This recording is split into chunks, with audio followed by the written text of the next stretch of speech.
Today I frocked up by marrying a sociopath who faked having cancer, and then divorced them. Like most TIFUs, this story actually happened in the past and I'm on a throwaway account to protect my anonymity.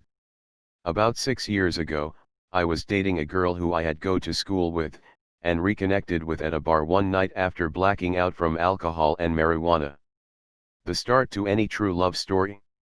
In our quest to escape reality, we really hit it off and started drinking and smoking pot pretty much every day, and eventually got into the occasional harder drugs. This didn't seem like a problem at the time. Though we were both in the throes of substance dependency, it was easily ignored as socially acceptable.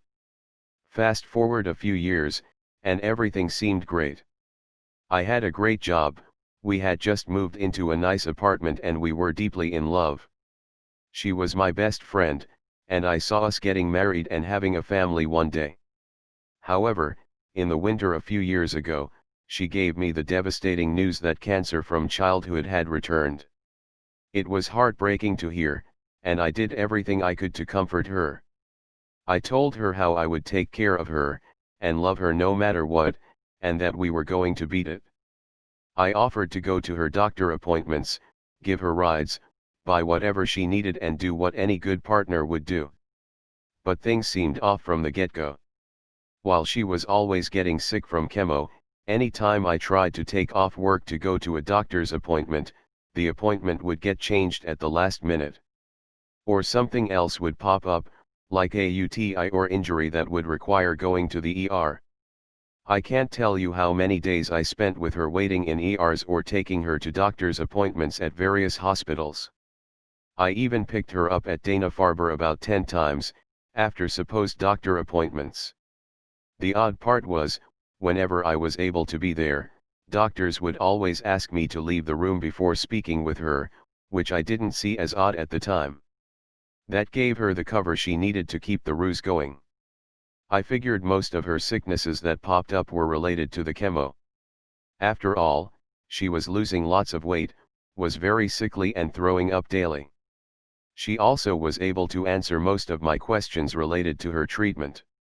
Being an idiot, and because I wanted her to know that I was in it for the long haul, I eventually proposed to her.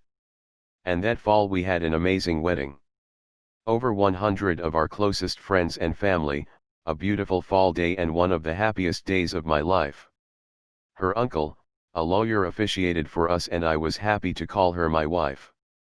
The odd part was, I never signed the forms to get the marriage certificate, because she was taking care of it and her uncle who married us and was supposedly helping to expedite it. But a few weeks late, the marriage certificate never arrived. I asked about it, and it was always in the mail. I found that odd, but bought the lie hook line and sinker for the next few months. All the while, her illness would get better, then get worse, then get better. At this point, I was paying for everything, and she was down to working part-time according to her. I even gave her money to pay off her supposed medical bills. But then one day, I saw her drinking while supposedly on chemotherapy medication, and I realized that something was seriously wrong. I decided I had to confront her, and I needed to hear about her illness from a doctor's mouth without her filtering it, because any time I brought up the doctors, she would get mad at me for being so incessant. In trying to get that appointment, she was able to delay the inevitable for a few more months, until I physically took her to her hospital and stood there as she asked to speak with her doctor. Shortly after, a doctor brought us to a room where she came clean about not having cancer, and proceeded to have a mental breakdown and was institutionalized. I'll never forget how it felt sitting in the room, as the lies of the past few years crumbled before me. It was the most pain I ever felt in my life, and was like the past few years of my life were a complete lie. I should have ended it there. But stupidly I didn't. I decided to try to help her still through her actual illness, which had components of schizophrenia and bulimia. If I had to guess, I'd say it also had a component of being a sociopath, but I'm no psychologist. Anyway, she got out of the hospital after a few days, and then went into an inpatient treatment, then outpatient, and then back and forth a few times over the next few months. Anyone that has ever dealt with bulimia knows it's a very hard to treat disease, and I had shrugged off all of her abuse and lies as being related to the bulimia.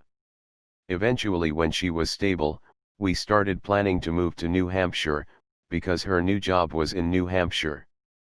Being the fool I was, I found a new job myself in New Hampshire. My first day I was let out early, and when I got home I found her drunk on the couch, and surprised as ever to see me seeing her. Even with empty bottles around, she denied any responsibility and started getting mad at me. It was at that moment I knew there was nothing I could do. I finally kicked her out and started looking into a divorce. Problem was, I never got my marriage certificate. She eventually told me that the paperwork was never done, and our marriage wasn't legal. Not believing her at this point, I literally ran a background check on myself to be sure. She was actually telling the truth, which is odd because her uncle the lawyer married us. Thankfully it was the easiest divorce in history. Though I was fool, I don't regret trying to be a good boyfriend and husband. I haven't seen her since the day I kicked her out, but I hope she eventually got the help she needed fighting her demons. I'm glad I was able to get help fighting mine, as the experience really messed me up for some time. I'm happy to say my life is so much better now. I'm in a loving relationship with someone who is trustworthy, and I haven't touched any drugs in over a year. I wish I didn't go through what I did, but I'm glad I made it out the other side. Frankly, I wouldn't believe this story if it didn't happen to me. But that's okay. I feel like I made it through hell and back, and it made me stronger and much wiser. She was never held responsible for her abuse and theft, but I will leave that up to universe to work out. I'm just grateful to be free. My only relationship advice is that it is okay to trust, but don't be a blind fool and deny reality, especially when faced with overwhelming evidence. TLDR. Married a sociopath who faked having cancer and then divorced her. For my ex-wife, it was a traumatic brain injury, not cancer, and sadly our marriage was legit and the divorce was miserable, but other than that you pretty much just told my life story. I'm so sorry you had to go through this too. I had a boyfriend in college that had me believing he had testicular cancer for like 6 months. He would take these pills every morning, and the proceed to shivering and acting nauseous while I comforted him in bed.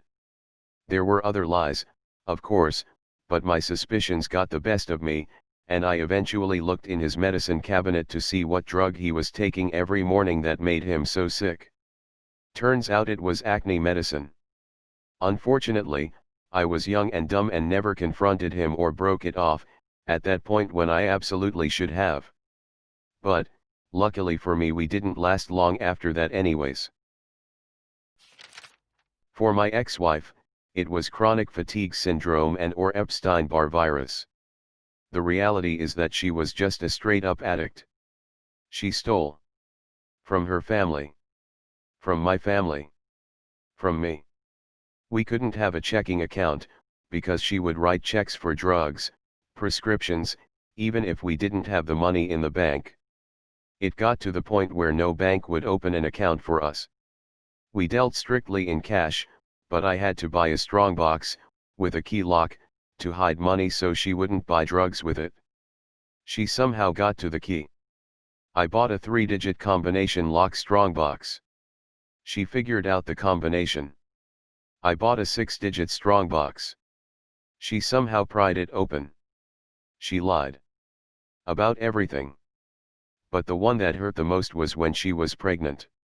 She claimed to have been attacked near my mom's house.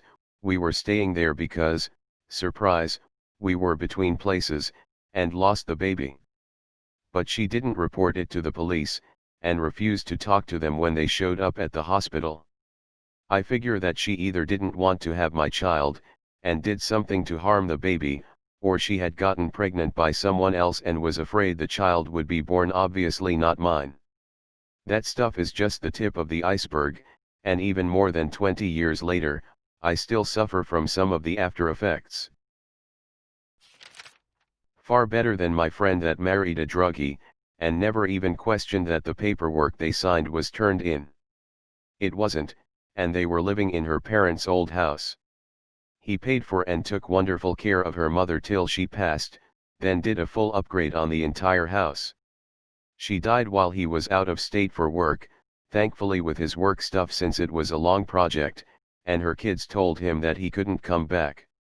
And they were never married, and that everything in the house belonged to them. He got an attorney so he could go retrieve what he did have at the house, but it was all gone, including his mother's watch. And the kids cremated her before he made it home 2 days after her death. All he had was what was in his truck. I believe your story completely because I've seen it happen.